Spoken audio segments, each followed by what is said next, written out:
everyone, I am Vibha Chauhan and welcome to Chauhan Classes Funda Clear.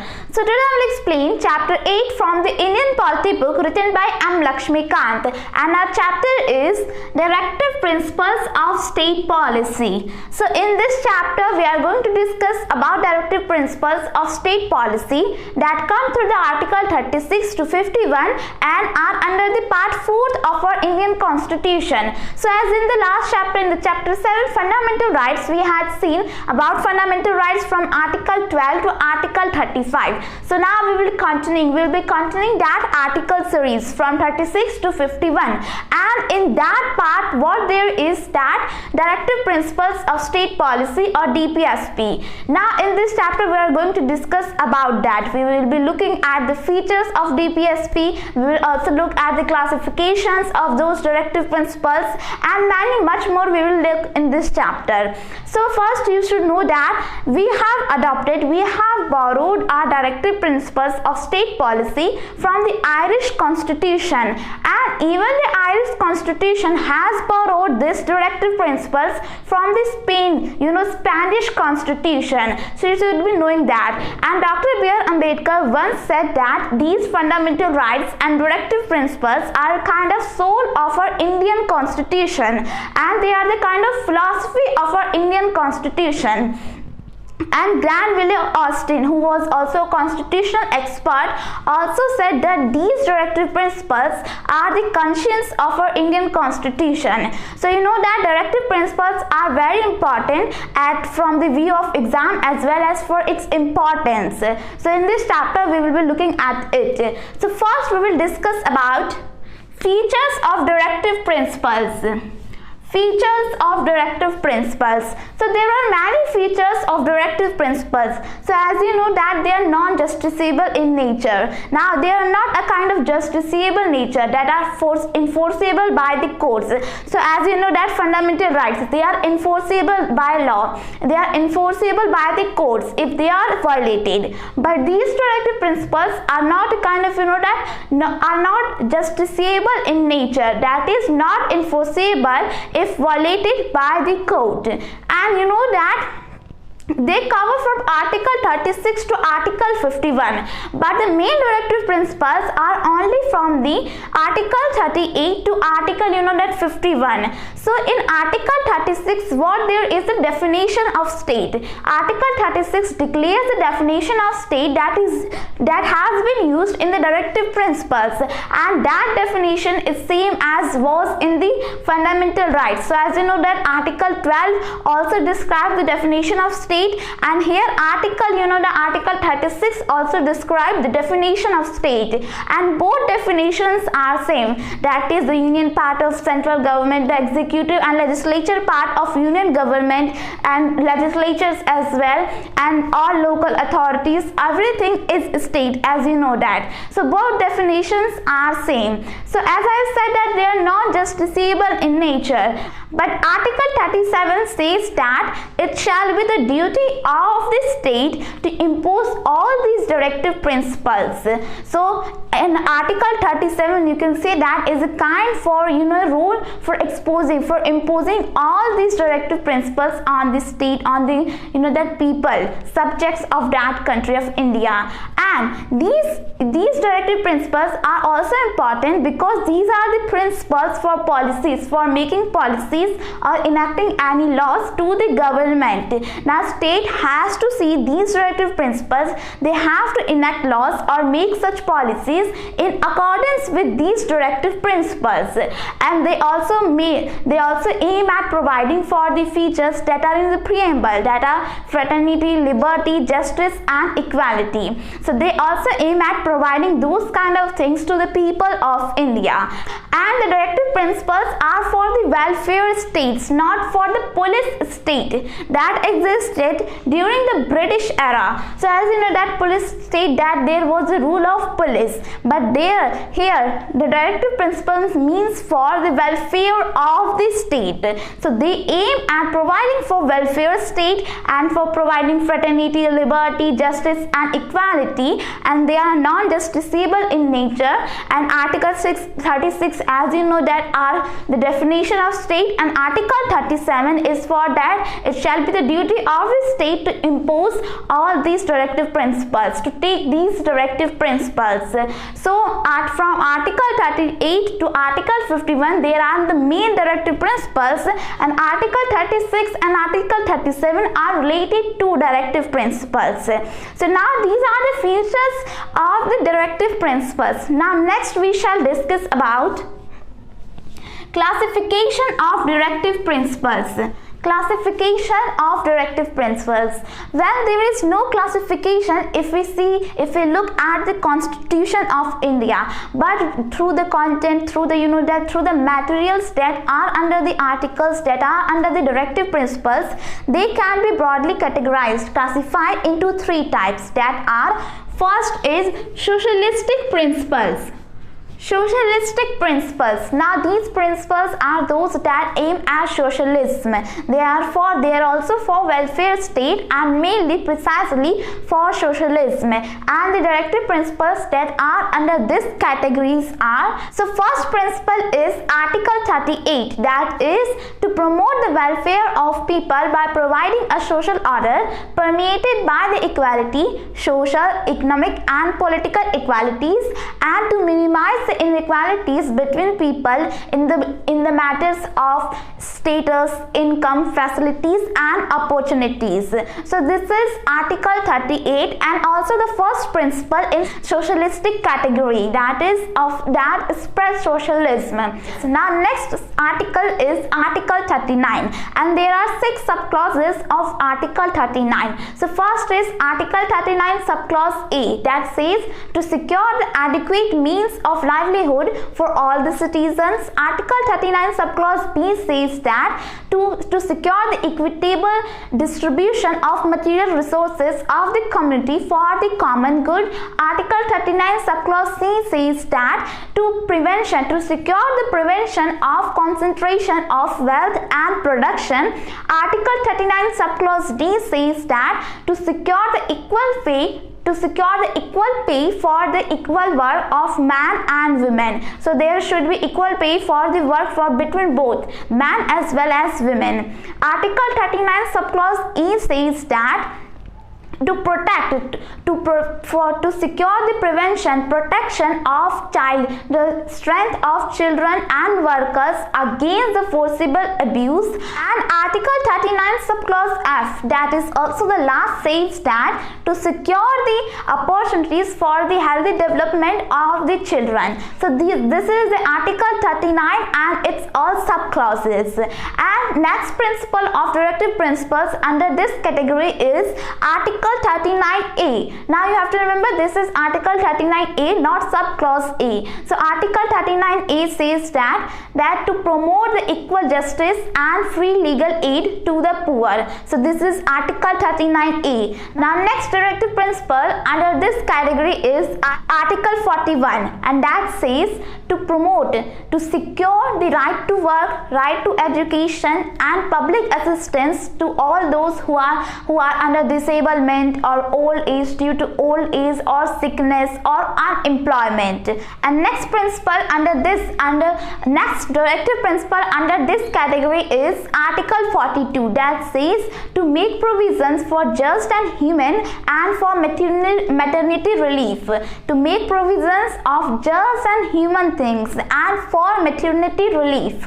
So this is Article 42. Now next is Article 43, that also comes under this category, socialistic category, and our Article 43 says that to make a standard of living decent wage and standard of living for the workers and laborers. And next is Article 43A, that says to secure the participation of workers in the management of industries. And next and last under this category, last directive principle under this category is Article 47, that says to raise the level of nutrition and for the opportunities for the workers, for the people. So these are the directive principles under this category, under socialistic category. Now there are many more other directive principles that come under any other categories.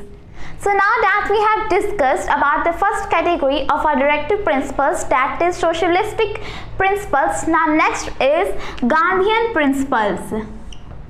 So Gandhian directive principles are those directive principles that promote, that reflect the ideas of Gandhiji, of Mahatma Gandhi, and that he has initiated in the national movements. During the national movements, he has reflected these ideas that are put into the directive principles. So under this category of our directive principles, that is Gandhian principles, now first article is Article 40, that says that require the state to organize village panchayats and endow them with necessary powers and authorities to enable them to act as in self-government. So this says the Article 40, that comes this under this Gandhian principle. Now next principle is Article 43, that says they require the state to promote cottage industries on individual basis or cooperative basis into rural areas. Now next is Article 43B. Now earlier we had discussed about Article 43A and 43.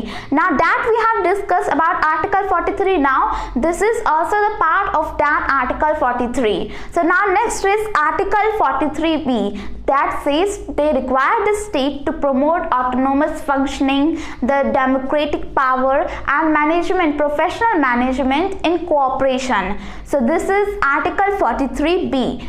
Now next principle under this category of directive principle is Article 46, that require the state to protect the interest of SCs, STs and the other weaker sections in case of educations and any other interest, and to protect them from the social injustice and exploitation. So this says the Article 46. Now next is Article 47, that require the state to prohibit the intoxicating drugs or that medicines, drinks that people take. So it requires the state to prohibit the intoxicating drugs or medicines or drinks to the people that are injurious to health. Now next and last principle under this category of directive principles is Article 48, that requires the state to prohibit the slaughter of cows, calves and other milch or cattle breeds and to promote their breeds, to improve their breeds. So these are the principles, directive principles and articles under this category, that is Gandhian, that protect, that promote, that reflect the ideas of Gandhi. So these are articles in this. Now that we have discussed about the Gandhian principles, now next and last category of directive principles is liberal intellectual principles. Liberal intellectual principles. Now this is the last and third category of our directive principles, and under this category the articles or the principles that come are, first is Article 44, that require the state to secure a civil code, a uniform civil code for all the citizens throughout the country. So that says the Article 44 of our Indian Constitution. Now next is Article 45, that says that require the state, that it shall be the duty of state to provide the early education and care development for the children until they complete the age of 6 years. Now here you have to remember one thing, that is in many articles, in one or two articles of our Indian Constitution, it is written as that there should be the duty of state to provide early care or child education for the children until for the age between 6 and 14, but here it is written as that until they complete the age of 6 years. So it shall be the duty of the state to provide the early education and care for the children until they complete the age of 6 years. Now this is the Article 45 of our Indian Constitution. Now next article is Article 48 that says that require the state to organize and agriculture and animal husbandries on the modern technology and scientific lines. So this says the Article 48 of the Constitution. Now next is Article 48A that says that require the state to protect our environment, to safeguard our environment and our environment and animals. So this is Article 48A. Now next is Article 49 of our Indian Constitution that also come under this category, that is to protect all monuments or the places and objects related to artistic or historic interest that have a national importance, that have been declared as of national importance, so that there is a duty of state to protect them. So that's the Article 49 of our Indian Constitution. Now next is Article 50 of the Constitution that says that direct the state to separate our judiciary from the executive in the public services of the state. So that also come under this intellectual principles, liberal intellectual principles. And now next and last principle under this category is Article 51 that is to maintain international peace, just and peace, that just and honorable peace between international countries, and to increase the international disputes through arbitration. And under Article 51 it is also that to foster the respect for the international laws and treaty obligations. So these three things come under Article 51, that is to foster respect for international laws and treaty obligations, to maintain just and honorable relations with countries, with international countries, and it is that to increase international disputes through arbitration. So these principles come under the liberal intellectual principles. Now we have discussed about the classification of directive principles. They can be classified into three categories that we have discussed: socialistic principles, next is Gandhian principles, and next is liberal intellectual principles. They are not classified into our Indian Constitution, but through their context they can be classified into these three broad categories. So now that we have discussed about the classification of directive principles, now next we will discuss about, so next topic is new directive principles.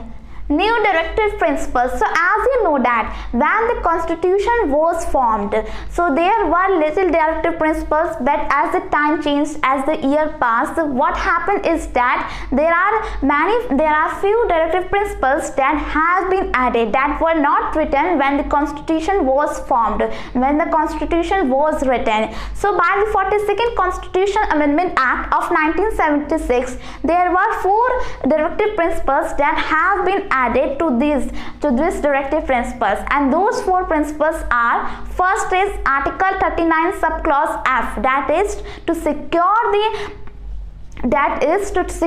the opportunities for the healthy development of children. So that we have discussed about the Article 39 subclause F. So that was also added by the 42nd Amendment Act. Now next principle that was added by it was that Article 39A, that is to promote the equal justice and the free legal aid to the poor. So that we have also discussed. And next article that was added by this Amendment Act was Article 43A, that was to take the steps, that required the state to take the steps for the participation of the workers in the management of industries. So this article also we have discussed. And next and last article principle that was added by this Amendment Act of 1976 is Article 48A, that is to protect and promote our environment and to safeguard to wildlife and forest. So these 4 articles or principles were added by the 42nd Constitution Amendment Act of 1976. Now by the 44th Constitutional Amendment Act of 1978, there was one article that was added. That was Article 38. And in the Article 38, not all the article but one part, that is to minimize the inequalities in opportunities, income, status and facilities. So that part was added by the 44th Constitutional Amendment Act of 1978. And by the 86th Constitutional Amendment Act of 2002, what happened was that the subject matter of the Article 45 was changed and was recommended in the Article 21A of Fundamental Rights. So now this Article 45 says that it shall be the duty of the state to provide the early childhood care and education for the children until they complete the age of 6 years. So now it reads like that, but earlier it was different and now it has been transferred to the Article 21A. And by the 97th Constitutional Amendment Act of 2011, there was one more article that was added, and that was related to cooperative societies, that says that it shall be the duty of the state to promote the autonomous functioning, management, professional management, democratic power to the cooperative societies. So these all articles were added by these amendments. Not all the principles were added just by one amendment. As the years passed, as the time passed, slowly they were added or the subject matter was changed. So these are new directive principles. These are the changes in our directive principles. So now next we will discuss about sanction behind directive principles. Sanction behind directive principles. So as you know that B.N. Rao, who was the legal advisor to the Constituent Assembly for making our constitution, described that provisions, rights for the individuals into two types, that are justiciable and non-justiciable. Now he was the first to suggest that there should be rights into two types, into two categories, justiciable and non-justiciable. And after that it was adopted by the drafting committee, and consequently the fundamental rights that are justiciable in nature have come into the part 3 of our Indian Constitution, and the directive principles that are that are non-justiciable in nature have come into the part 4th of our constitution. So B.N. Rao was the first person to separate justiciable and non-justiciable rights of an individual.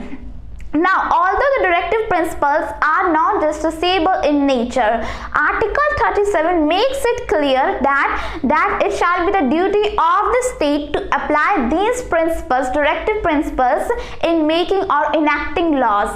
So that is the moral obligation for the state to apply those, but the real force behind it is the political, that is the public opinion. So the main force behind it is the public opinion. Now, Aladi Krishna Swami Iyer had observed that no political party that is responsible for people can lightheartedly ignore these principles. And also the Dr. B.R. Ambedkar also said in the Constituent Assembly that no party can ignore them. Only the powerful political party can hardly ignore them, because if they don't apply these directive principles in making laws, what would happen is that they have to answer before the electorate at the election time. So it's very important for politics, that the political public opinion is the real force behind these directive principles. So if you might be thinking that why weren't they made justiciable in nature? Now there were major 3 reasons for why they were not made justiciable in nature, and those 3 reasons are: first reason was that during that time the financial condition of our country was not very enough to implement these directive principles. Now as you know that after the partition of our country, and during that time there was so much pressure, financial pressure. So due to that it was not made justiciable in nature. It was also a reason for it.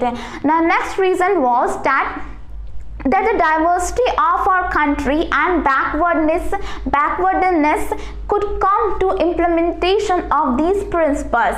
As you know that there is so much diversity in India and backwardness at that time was so much, so that was in the way of principles implementation. And next and last was that during that time the country was newly formed and there were so much preoccupations, there were many things to do, so it was not only one thing to do. So the country was newly formed and there was a fear, if we take so much things then there could be a problem. So these three were the main reasons why these principles, directive principles, were not made justiciable in nature. Now these are the sanctions behind the directive principles that we have discussed. Now next we will discuss about criticism of directive principles. Criticism of directive principles. So as we know that if it is a constitution and if any provision is made, there is a need of criticism as well. There is criticism as well, as you know that. So there is criticism of directive principles as well, and those criticisms are: first is no legal force. So first that we have discussed, no legal force. So you know that these are non-justiciable in nature. There is no legal force for their enforcement. So that's also a criticism. Critics have opined that this is not correct for the directive principles. And Sir Ivor Jennings, as you know, that was a famous constitution expert, said that these are just aspirations. These are just, you know, that these are just a kind of resolution. These are not real.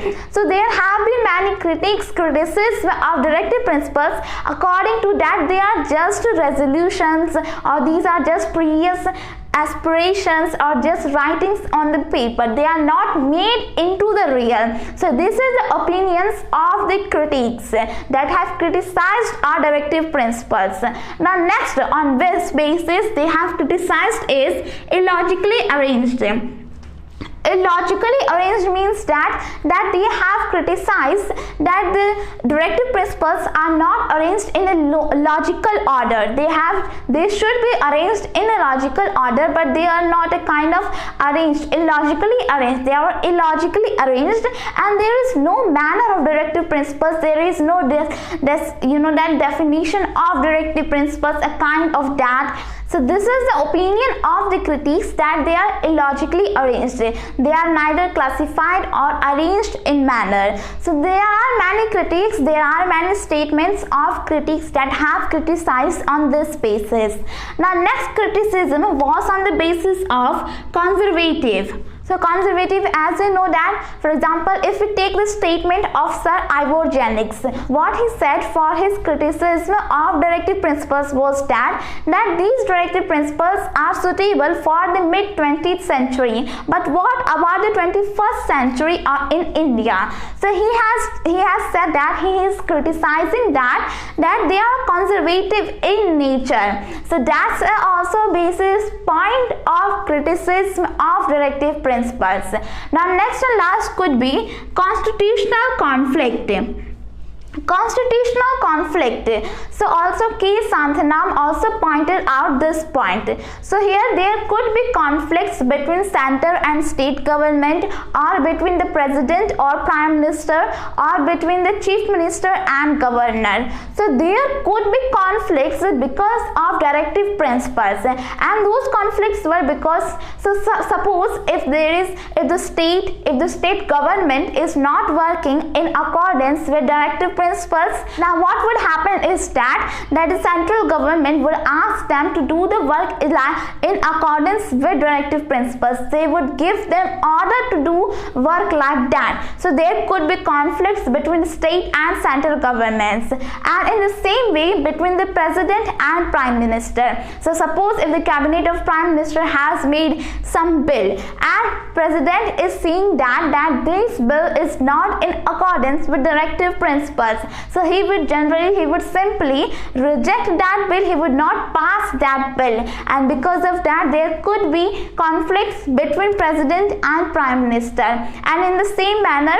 between the chief minister of any state and governor of that state. So because of directive principles there could be conflicts between these two, between either chief minister or governor, and between the president and prime minister, or between the central and state government.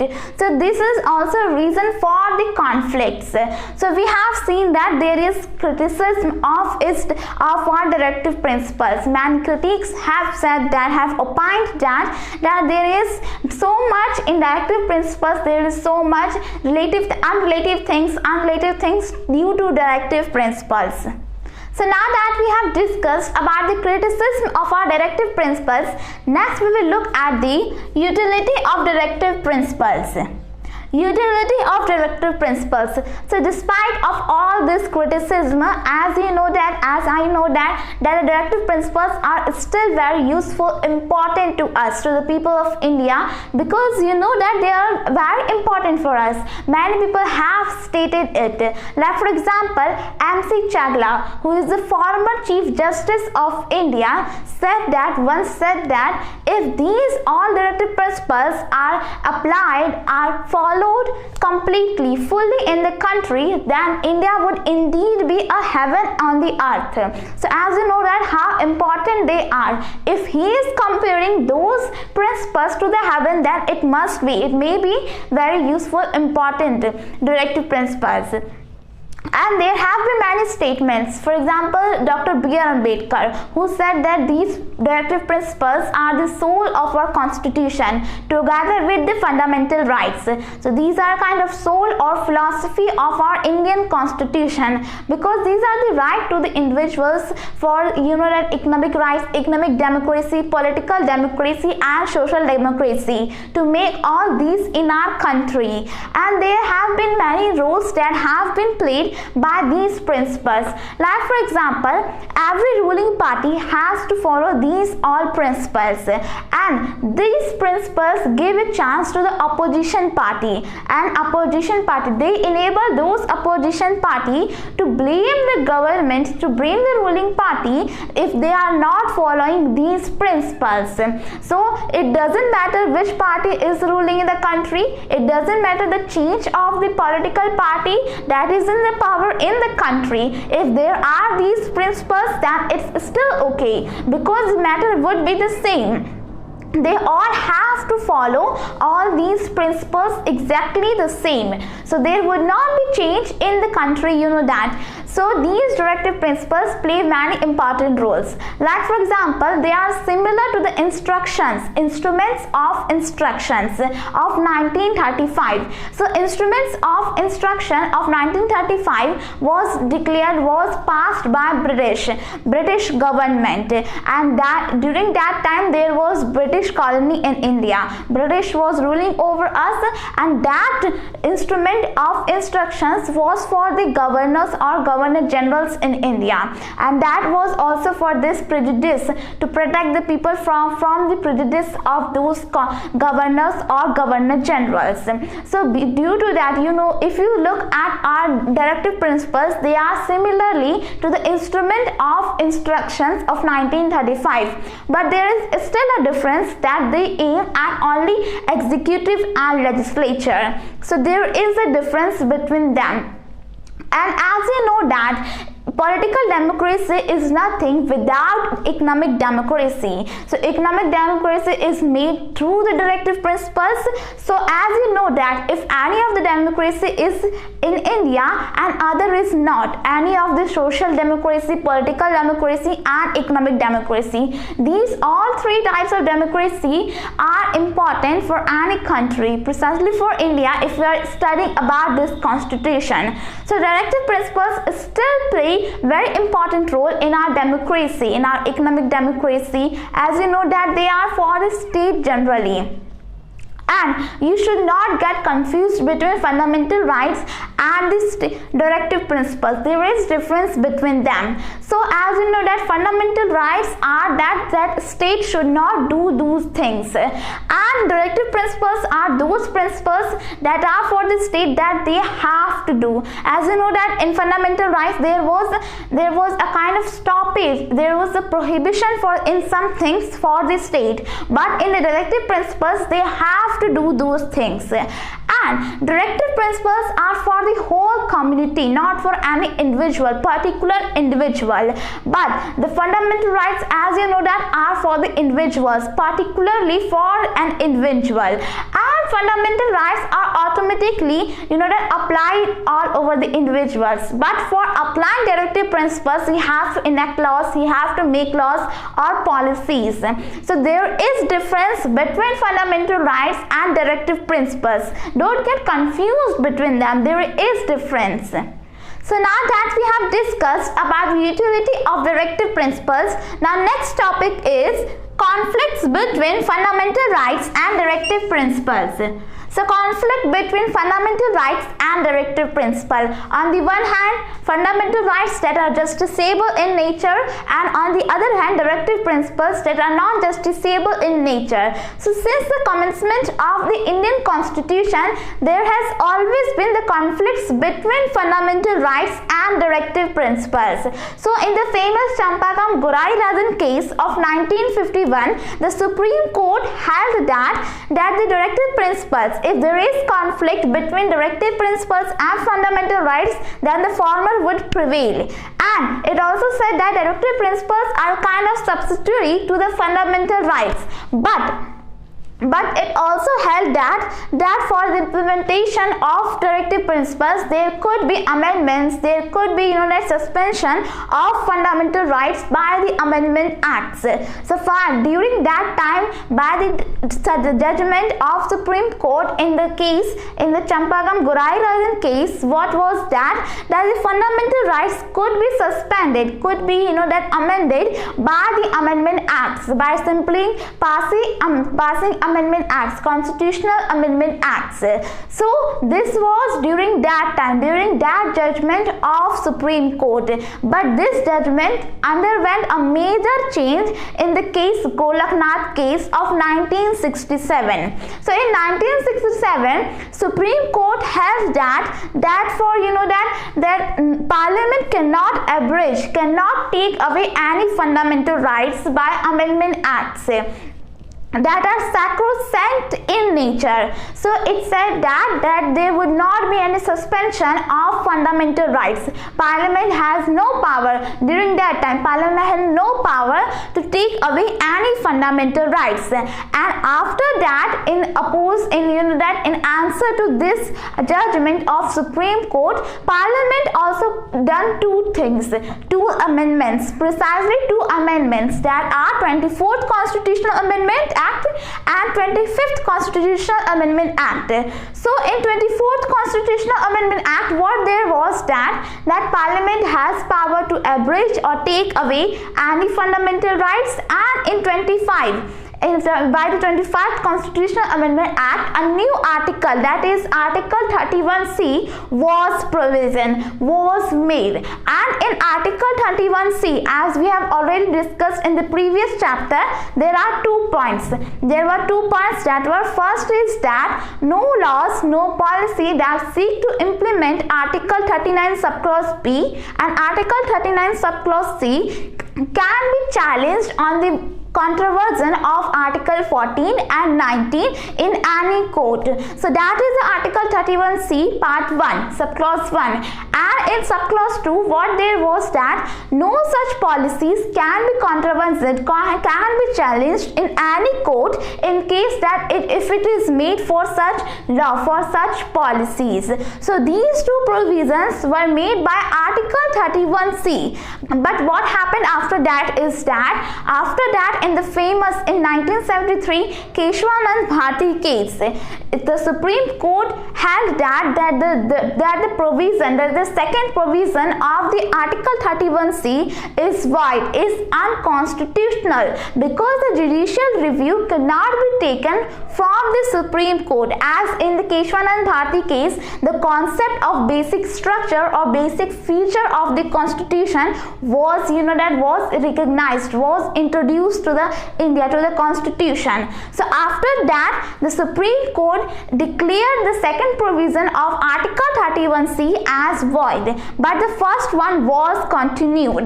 But after that, Parliament made an amendment, the 42nd Amendment Act of 1976.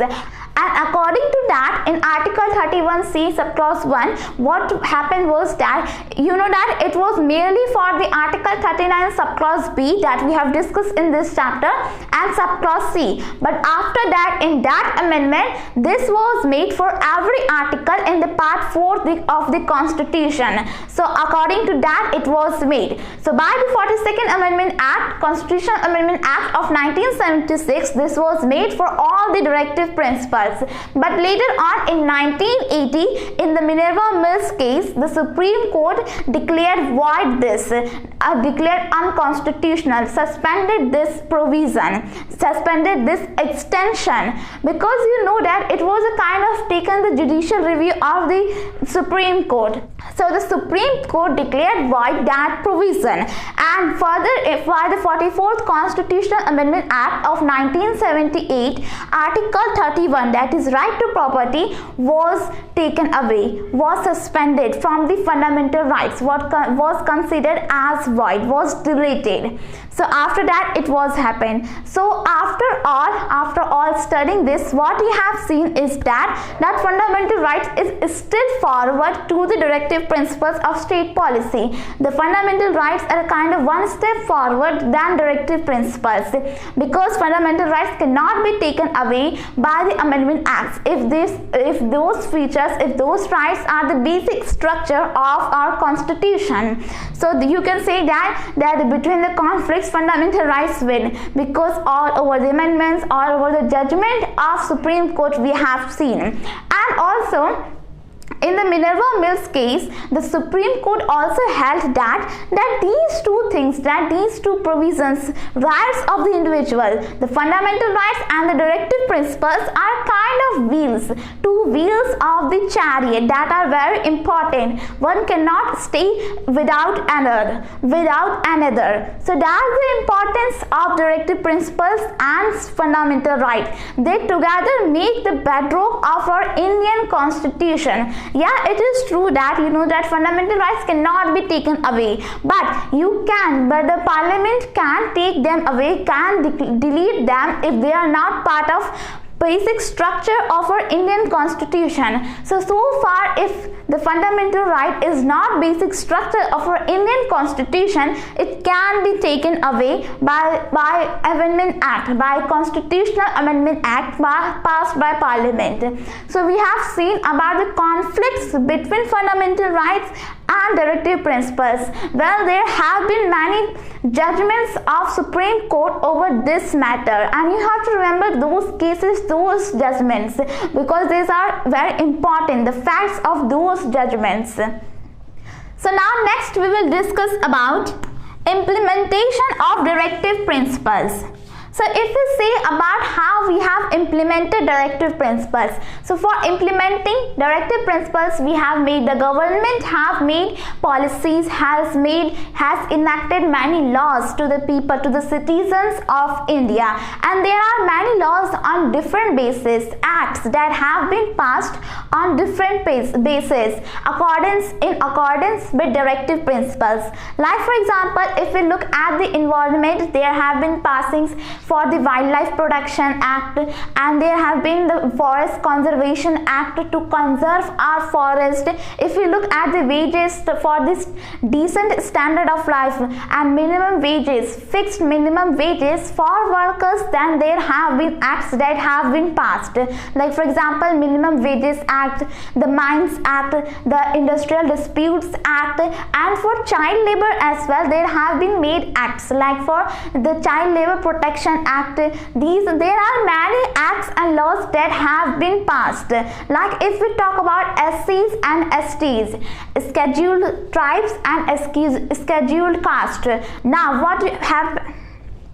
what has happened is that you know that in universities, in educational universities and in the public services, there is reservation for those SCs and STs and the other weaker sections. So there is reservation of 10% in universal educational universities. So there is reservation for SCs and STs, and other laws like for the Minimum Wages Act, like for the Remuneration Act, the Labor Remuneration Act, and many more acts have been passed. But in spite of these all laws, what we have seen is that there is still need of a change, because India cannot, the government has not made all the facilities, all the provisions according to directive principles. If we look at in spite of all these laws, all these acts, there is still a need of more. Like for example, if we look at the environment, we have seen that there is a need of environment, safeguard to environment and to protect our wildlife and forest. But as all we know that in Delhi, if we look at the situation of Delhi, what we are seeing is that there is so much pollution in Delhi. So if we could connect it to our directive principles, what there is that there should be a good environment. And what we have seen that in the liberal intellectual principles, that they direct the state to safeguard the environment and to safeguard the wildlife and forest. But if we look at the air of Delhi, it is getting more and more polluted. You know that there is so much toxicants in the air of Delhi that it is very hard to breathe as well, as you might be seeing in the news. So that's, you have to connect them, because there is still a need of change, still a need of more and more change in our country in accordance with these principles. So we have looked at the implementation of directive principles. Now next we will look at directive outside part 4. Directives outside part 4. Now till now we have been looking under the part 4 of our Indian Constitution, the directive principles that are under it. But there are majorly three directives that are outside the part 4 of our Indian Constitution. Now first is that, if we look at the claims of SCs and STs. Now there is, you know that the claims of SCs and STs to the appointments of, you know that in public services, in the public post, it should also be taken. So that's also directive outside part 4, not in the under part 4. Now next is that instructions for the mother language. Now it should be a duty, it shall be the duty of the state to provide the childhood education in the mother language, in the minority linguistic, you know that minority linguistic community. So the state has to provide you know that minority linguistic community education as well. And our third and last directive outside part 4 is to promote Hindi language. Now the union government or the central government has to promote Hindi language, Hindi medium, so that there would be a kind of, because it is occurred as a official language of India, so that's why it is a duty of central government to promote Hindi language as well. Now these directives are also non-justiciable in nature, and you know that they have also as much as attention as you have in the directive principles. So they also have attention, the courts also pay attention to these directives. They are the outside of part 4, but they are still as valuable as directive principles in the part 4. Now we have looked at the directive principles of state policy. All about the chapter, we have discussed about it. We have seen that that directive principles can be categorized into three classifications, into three categories, and there is a need of implementation of directive principles as much as it can be, and it is similar to the instrument of instructions of 1935, and we have borrowed it from the Irish constitution that has borrowed from the Spanish constitution. So all we have looked in this chapter about the directive principles of state policy. I have discussed all topics and subtopics, and next chapters will be covered in the further videos. So thank you very much.